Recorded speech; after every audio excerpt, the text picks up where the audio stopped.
Olá, sejam todos muito bem-vindos ao meu canal. Eu sou o professor Silvânio Barcelos, estamos dando continuidade à nossa série de vídeos programada para este ano de 2023, com temas relacionados à história, geopolítica e também atualidades, que são destinadas aos meus alunos da Escola Tiradentes aqui de Cuiabá e também aos amantes do conhecimento em geral.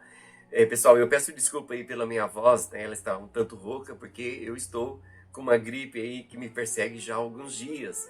Na aula de hoje, gente, nós falaremos sobre a história da Coreia do Norte, um dos regimes ditatoriais mais fechados do mundo. Essa aula vai ser um pouco mais extensa, mas eu garanto que compensa, né, você chegar até o fim desses conteúdos, porque eu selecionei aí alguns temas muito importantes para a gente compreender um pouco do que significa esse regime comunista da Coreia do Norte.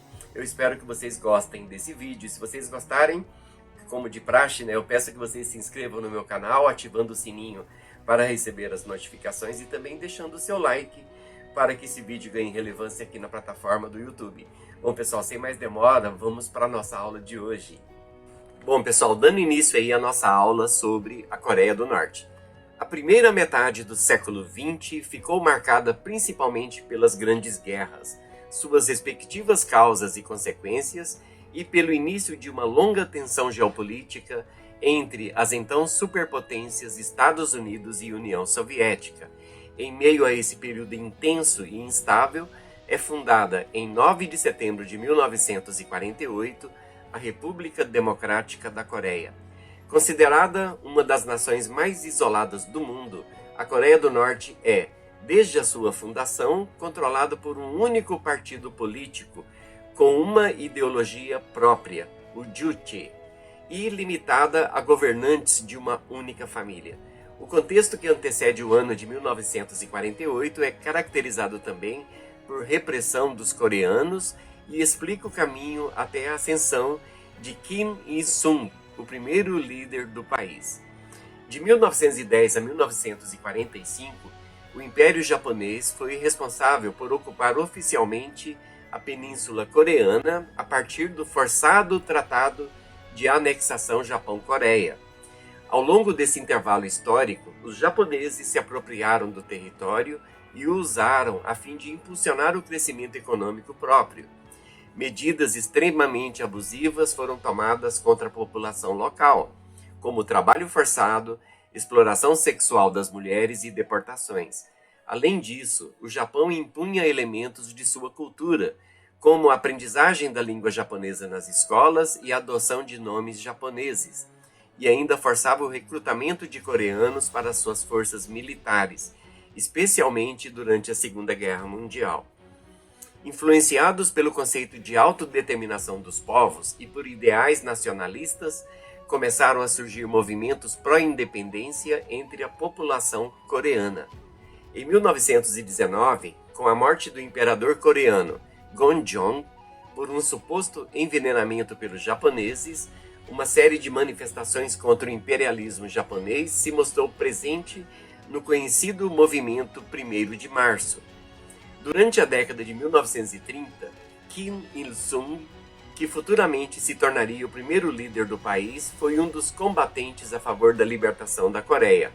Ele passou sua infância na Manchúria, que é uma região chinesa que também enfrentou a invasão japonesa nos anos de 1931 e 1932, e chegou a ser treinado militarmente na União Soviética, onde juntou-se ao Partido Comunista. Como parte do eixo, ao lado da Alemanha nazista e a Itália fascista, o Japão foi derrotado na Segunda Guerra Mundial. Algumas consequências haviam sido determinadas já no ano de 1943, durante a Conferência do Cairo, que contou com a presença dos líderes dos Estados Unidos, o presidente Franklin Roosevelt, do Reino Unido, o Winston Churchill, e da China, o Chiang Kai-shek. Uma das decisões tomadas foi a desocupação do território coreano. Isso aconteceu durante a Conferência do Cairo, tá, pessoal? Já na conferência de Yalta, entre os citados representantes dos Estados Unidos e do Reino Unido, junto a Joseph Stalin, foi acordada a participação intensa da União Soviética no combate das tropas japonesas. Em agosto de 1945, com a Conferência de Potsdam, foi dividido o território coreano sem consultar a vontade dos locais. A partição foi determinada pelo Paralelo 38, que divide a península em áreas aproximadamente iguais, assim como 40 anos antes havia sido uma proposta considerada entre os soviéticos e o Japão. Nesse contexto, a parte norte ficou com a União Soviética e a sul com os Estados Unidos. As organizações nacionalistas norte-coreanas compartilhavam ideais semelhantes às do governo soviético. Assim, o estabelecimento da União Soviética foi notavelmente pacífico, sem a necessidade de controle militar. Os soviéticos deram abertura para a ascensão de grupos pró-independência comunistas, chegando a reconhecer administrações locais, como o Conselho Comunista da província Suvh-Hangyong. Com base na estrutura política soviética, em fevereiro de 1946, foi firmado pelos líderes norte-coreanos o governo do Comitê Popular da Coreia do Norte. Kim Il-sung, recém-chegado de seu treinamento com os soviéticos, logo se tornou uma figura relevante e assumiu o posto de presidente nesse governo provisório. Entre os anos de 1946 e 1947, reuniões organizadas por uma comissão entre os Estados Unidos e a União Soviética abordaram a questão da unificação das Coreias. Uma vez que não houve avanço, os Estados Unidos convocaram as Nações Unidas a fim de designar a retirada das tropas estrangeiras da Península Coreana, propor eleições livres e também a criação de uma comissão da ONU para lidar com assuntos da Coreia. Essas propostas não foram aceitas pela União Soviética, que boicotou a votação, mas foram aplicadas na Coreia do Sul, onde, no ano de 1948, foram realizadas eleições locais nos termos apresentados pelos Estados Unidos. Em agosto de 1948, é feita uma nova Assembleia Popular, que em 3 de setembro do mesmo ano promulgou uma nova Constituição. E, finalmente, no dia 9 de setembro de 1948, é proclamada a independência e, consequentemente, fundada a República Democrática da Coreia, popularmente conhecida como Coreia do Norte, sob o comando do então primeiro-ministro Kim Il-sung, tendo como capital Pyongyang, antiga capital das Coreias quando eram unificadas. Com a proclamação do 9 de setembro, começaram as pressões para a legitimação dos governos da Coreia do Norte e do Sul sobre a nação coreana, havendo várias tensões e ataques entre os dois lados. Então, em 28 de julho de 1950, começa oficialmente a Guerra das Coreias, com a invasão do Sul pelo Norte. Kim Il-sung, com o intuito de unificar as Coreias, manda cerca de 75 mil soldados à capital da Coreia do Sul.